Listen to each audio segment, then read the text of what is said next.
Ang mga panahon ng banal na pagbabago at pagbabago ay maaaring maging lubhang mahirap at mapaghamong.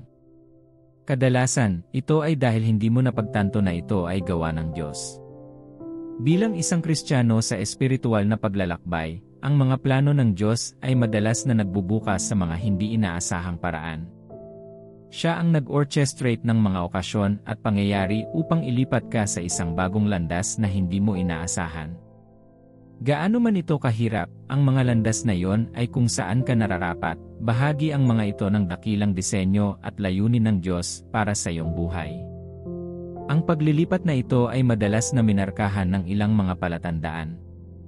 Ano ang mga palatandaang ito? Bago tayo magpatuloy, kung ito ang unang pagkakataon mong makapunta sa channel na ito, mag-subscribe at pindutin ang notification bell. Nais ng Diyos na malaman mo at matukoy kung kailan kanya inililipat sa isang bagong antas at kapag ang dyablo ay kumikilos.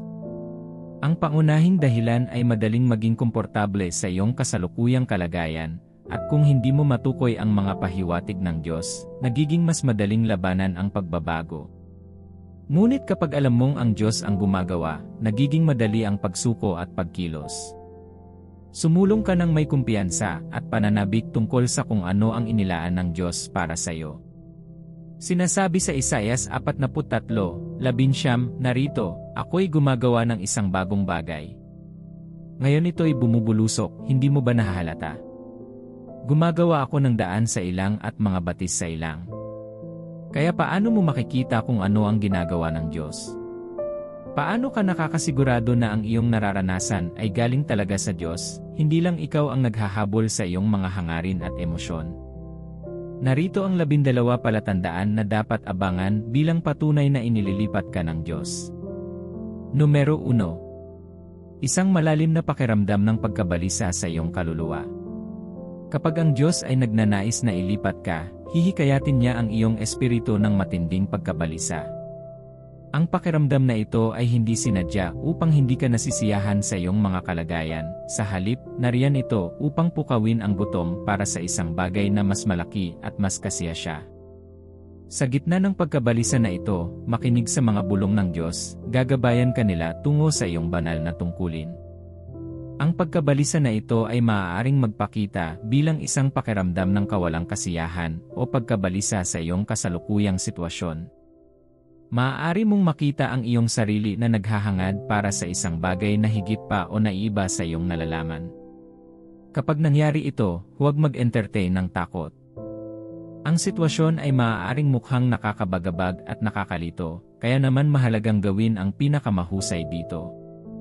Subukan ang iyong makakaya na huwag labanan o baliwalain ang damdaming ito, at hilingin sa Diyos na tulungan kang maunawaan kung ano ang inaasahan niya mula sa iyo. Isipin na mayroon kang isang mahusay na sweldo na trabaho na may napakagandang kapaligiran sa pagtatrabaho, ngunit sa tuwing papasok ka sa trabaho, isang malalim na pakiramdam ng pagkabalisa ang nananatili sa loob mo. Kahit anong pilit mo, hindi mo maaalis ang kakaibang pakiramdam na may mali.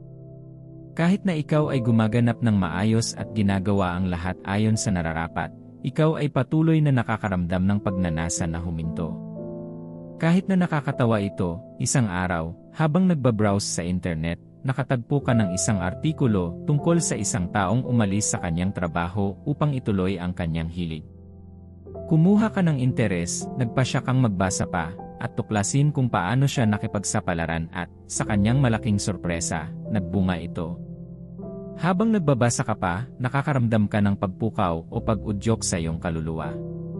Ito ay maaaring sinusubukan ng Diyos na itawag ang iyong pansin upang magamit ng mabuti ang iyong mga talento at mga regalo para mamuhay ng mas mabuti.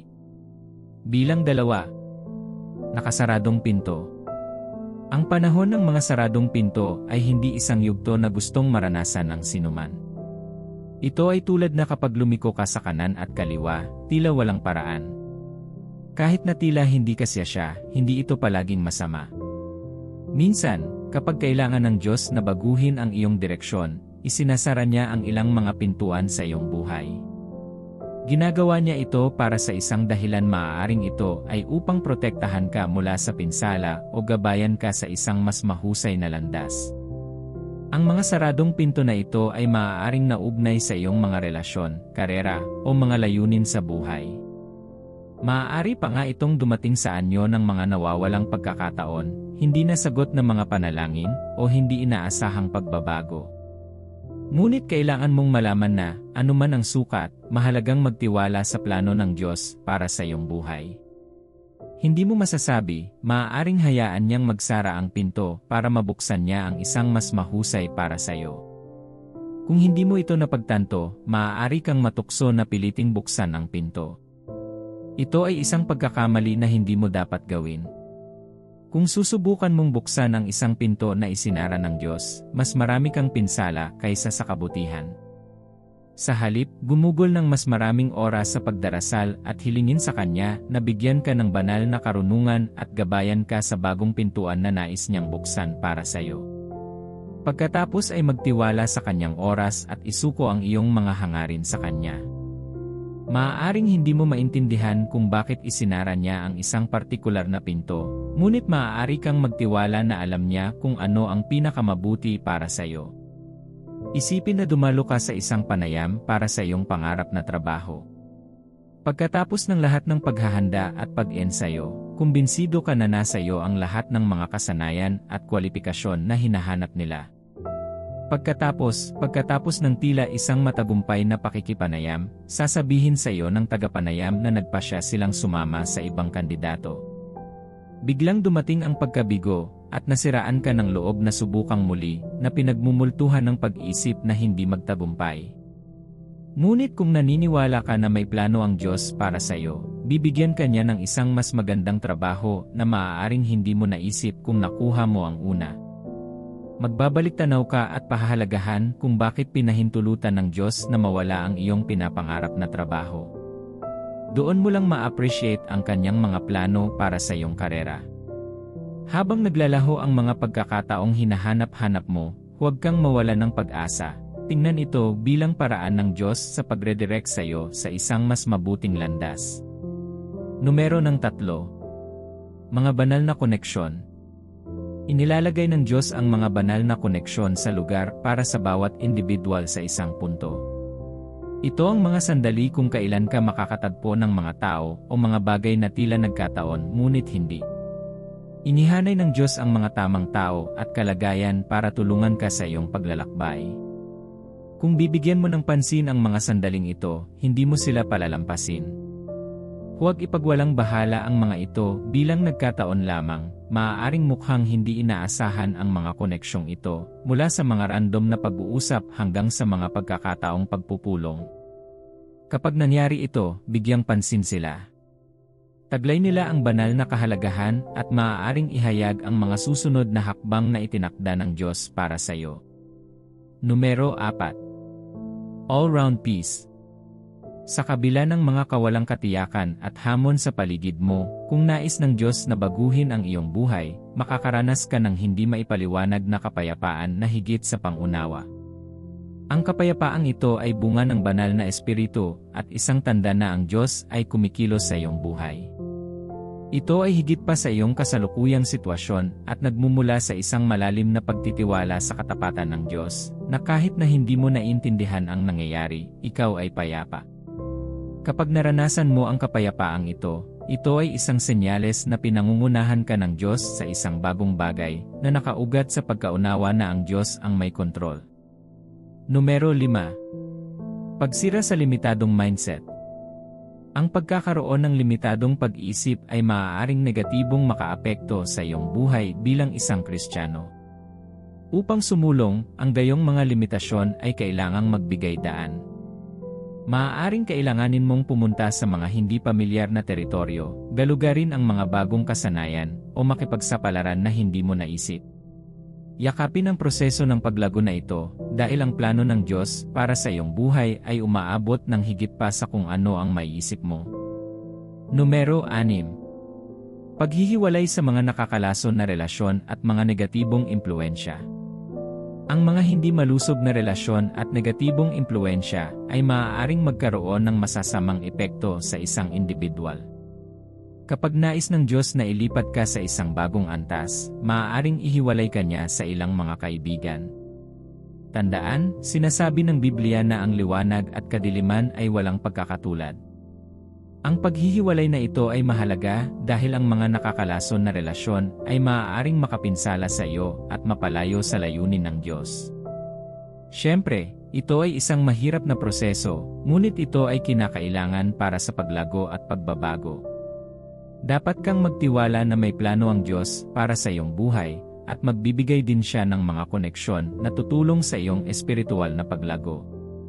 Tandaan, ang Diyos ay palaging gumagawa ng mga bagong bagay at nais na dalhin ka sa isang lugar ng higit na kalayaan, kagalakan, at kapayapaan. Huwag hayaang pigilan ka ng takot sa pagsunod sa Kanya. Numero 7, supernatural na probisyon at bukas na pintuan. Isa ito sa mga pinakakapanapanabik na palatandaan na inililipat ng Diyos ang iyong direksyon. Marahil ay nagtataka ka kung gaano parehong palatandaan ang mga saradong pinto at bukas na pinto. Huminahon at makinig. Tandaan na kapag isinara ng Diyos ang isang pinto, bubuksan niya ang isa pa. Ang bagong pinto na ito ay maaaring lumabas bilang mga hindi inaasahang pagkakataon, probisyon para sa iyong mga pangangailangan o mga bagong relasyon. Kaya mo bang ginawa ang mga ito sa iyong sarili? Siyempre hindi. Kapag sinimulan mong maranasan ito, mahalagang humakbang ng may pananampalataya at sundin ang pamumuno ng Diyos. Tandaan na palaging ibinibigay ng Diyos ang lahat ng kailangan mo para magtagumpay saan man Kanya ilagay. Sa hindi inaasahan, ang iyong mga pananalapi ay magsisimulang mag-alin, ang mga pagkakataon sa trabaho ay maaaring lumitaw ng wala sa oras, o ang iyong mga mapagkukunan ay maaaring mahimalang ibinigay ng higit sa iyong mga inaasahan. Ang mga pagpapalang ito ay walang alinlangan na isang senyales na ang Diyos ay kumikilos sa iyong buhay, kaya huwag hayaang lamunin ka ng takot. Sa halip, gumawa ng isang hakbang ng pananampalataya at tamasahin ang mga banal na probisyon sa kaluwalhasyan ng Kanyang pangalan. Bilang 8, Divine Intervention. Naaalala mo ba ang kwento ng balo ng Sarepta na nakatagpo si Propeta Elias? Iyan ay isang malinaw na halimbawa ng banal na interbensyon. Ang kamay ng Diyos ay maliwanag sa mga supernatural na pagbabago sa pamamagitan ng hindi maipaliwanag na mga pangyayari at mga banal na interbensyon. Ang mga banal na interbensyon na ito ay nagpapaalala sa iyo na ikaw ay nasa ilalim ng maingat na pangangalaga ng Diyos at hindi niya hahayaang magkaroon ng anumang pinsala. Isipin kung hindi idinisenyo ng Diyos ang pakikipagtagpo ng balo kay Propeta Elias. Kakainin sana niya ang kanyang huling pagkain kasama ang kanyang anak at maghihintay sa kamatayan. Ngunit dahil nilayo ng Diyos na baguhin ang kanyang kwento, nagpakita siya ng hindi niya inaasahan. Numero 9, pagkakaayon sa kalooban ng Diyos. Kapag nakakaranas ng isang banal na pagbabago, mapapansin mo na ang lahat ng nakikita mong ginagawa mo ay naayon sa kalooban ng Diyos. Ang pagkakahanay na ito ay higit pa sa mga personal na hangarin at agenda. Sa puntong ito, magsisimula kang magkaroon ng walang hanggang kagutuman at pagnanais na palugdan ang Diyos at magtrabaho upang isulong ang Kanyang kaharian. Ituloy mo ang Kanyang layunin ng may pagnanasa. Hindi ito nangangahulugan na magiging madali ang lahat o hindi ka nahaharap sa mga hamon, ngunit nangangahulugan ito na sa kabila ng mga hamon, patuloy kang uusad sa tamang direksyon, alam na susuportahan ka ng Diyos. Sa ganitong paraan, magkakaroon ka ng kahulugan ng layunin at direksyon, at magagawa mong pangasiwaan ang mahihirap na sitwasyon. Number 10, katapangan. Si Pedro ay isa sa mga pinakamalapit na disipulo ni Jesucristo, na sumusunod sa kanya saan man siya pumunta. Gayunpaman, bihirang naitala sa Biblia na si Pedro ay nangaral habang si Jesus ay nasa lupa. Siya ay mahiyain at natatakot na itinanggi pa niya si Jesus. Ngunit nang magpasya ang Diyos na ilipat siya sa isang bagong antas, binigyan niya si Pedro ng katapangan sa pamamagitan ng banal na espiritu, na naging puwersang nagtutulak sa likod ng kanyang ministeryo. Habang nakatakdang ilipat ka ng Diyos sa isang bagong antas, makakatanggap ka ng hindi mapawi na sigasig at katapangan. Hindi ka na mapipigilan ng takot at pagdududa. Tandaan, ang sabi sa 2 Timoteo 1, 7. Sapagkat ang Espiritong ibinigay sa atin ng Diyos ay hindi nagpapahiya sa atin, kundi nagbibigay sa atin ng kapangyarihan, pag-ibig, at disiplina sa sarili. Ang nag-aalab na katapangan na ito ay sumasalamin sa banal na Espiritu na kumikilos sa loob mo, na nagbibigay ng kapangyarihan sa iyo upang matupad ang tawag ng Diyos sa iyong buhay. Hindi ka maaaring maging anak ng Diyos at manatiling mahiyain. Kung nakatira ka pa rin sa ganoong estado, asahan ang pagbabago dahil kailangan mong sumulong. Number 11. Isang paglukso ng pananampalataya. Ito ang mahirap gawin ng karamihan sa mga Kristiyano, isang lukso ng pananampalataya. Ito ay isang desisyon na magtiwala sa Diyos at lumabas sa hindi alam. Maaaring ito ay isang desisyon na tila hindi makatwiran, ngunit alam mo at naniniwala ka sa iyong puso na tinawag ka ng Diyos upang gawin ito. Naaalala mo ba nang tinawag ng Diyos si Abraham at hiniling na lisanin niya ang bahay ng kanyang ama at lumipat sa isang lupaing ipapakita niya sa kanya? Ang pagkilos na iyon ay nangangailangan ng matinding pananampalataya para maisagawa ni Abraham. Sinunod ba niya? Siyempre. Tumalon siya ng pananampalataya at sumunod ng hindi nagtatanong sa Diyos. Kung masusumpungan mo ang iyong sarili sa isang katulad na sitwasyon, malamang na tanungin mo ang Diyos. Ang paglukso ng pananampalataya ay maaaring maging lubhang nakakatakot. Ito ay may magkakahalong emosyon, kabilang ang takot, pananabik, at pag-asa. Ngunit ito ang paraan ng Diyos para iposisyon ka para sa pagbabago, at kung susundin mo, magiging maganda ang iyong wakas. Number 12. Isang pinalalim na pagpapalagayang loob sa Diyos. Ang pagpapalagayang loob sa Diyos ay isa ring mahalagang senyales na inililipat ka niya sa mas mabuting antas. Sinasabi sa James 4:8, lumapit kayo sa Diyos at lalapit siya sa inyo. Hugasan niyo ang inyong mga kamay, kayong mga makasalanan, at dalisayin niyo ang inyong mga puso, kayong mga may dalawang pag-isip. Ito ay isang pagkakamali para sa iyo, bilang isang anak ng Diyos, na hindi magkaroon ng isang malapit na kaugnayan sa Kanya, dahil ito ay gumagawa sa iyo na hindi naiiba mula sa isang hindi mananampalataya. Sa paglinang ng lapit sa Diyos, mas makikilala mo siya at mauunawaan mo ang Kanyang mga paraan. Ang pagpapalagayang ito ay nagbibigay sa iyo ng pribilehiyong marinig ang Kanyang tinig ng malinaw at madama ang Kanyang pangunguna, at ito rin ay tumutulong sa iyo na maunawaan ang Kanyang kalooban para sa iyong buhay. Mayroong maraming mga paraan upang linangin ang matalik na kaugnayan sa Diyos. Isang paraan ay sa pamamagitan ng panalangin at paggugol ng oras sa Kanyang salita. Hindi nakakagulat na sinabi ng salmista na itinago niya ang salita ng Diyos sa kanyang puso upang hindi siya magkasala laban sa Kanya. Habang lumalaki ka sa matalik na kaugnayan sa Diyos, makikita mo na ililipat ka niya sa tamang direksyon at ihahanda ka para sa susunod na hakbang. Ang pagpapalagayang ito ay nagbibigay daan para makapasok ka sa mas malalim na espiritual na mga larangan. Minamahal, ang mga banal na pagbabago ay mahalaga para sa iyong paglaki at pagbabago. Maaaring hindi mo alam noon, ngunit ngayon alam mo na ang mga palatandaan na kasama nito. Itigil ang pagtatangkang tanggihan ang kamay ng Diyos sa iyong buhay. Kailangan mong maging mas sensitibo sa mga espiritual na bagay at sumuko sa Kanyang kalooban. Magdasal tayo. Mahal na Ama sa langit, lumalapit ako sa iyo ngayon na may pusong nagpapasalamat. Nagpapasalamat ako sa pagiging Diyos ko at gabay ko. Salamat, Panginoon, sa lahat ng iyong ginawa at ginagawa pa rin sa aking buhay. Nagpapasalamat ako sa iyong kamangha-manghang biyaya sa aking buhay at pamilya at sa hindi pagpayag na manaig ang masasamang pakana ng kaaway. Itinataas ko ang iyong pangalan sa itaas ng iba pang pangalan magpakailanman.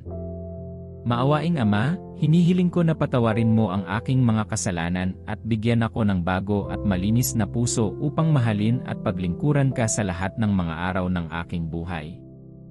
Naparito ako upang humingi ng pangunawa at patnubay para sa iyong banal na pagbabago sa aking buhay. Kinikilala ko ang iyong kadakilaan at karunungan dahil alam kong ikaw ang may likha ng lahat ng bagay sa langit at sa lupa. Nagtitiwala ako sa iyong banal na plano at isinusuko ko ang aking buhay sa iyong perpektong kalooban.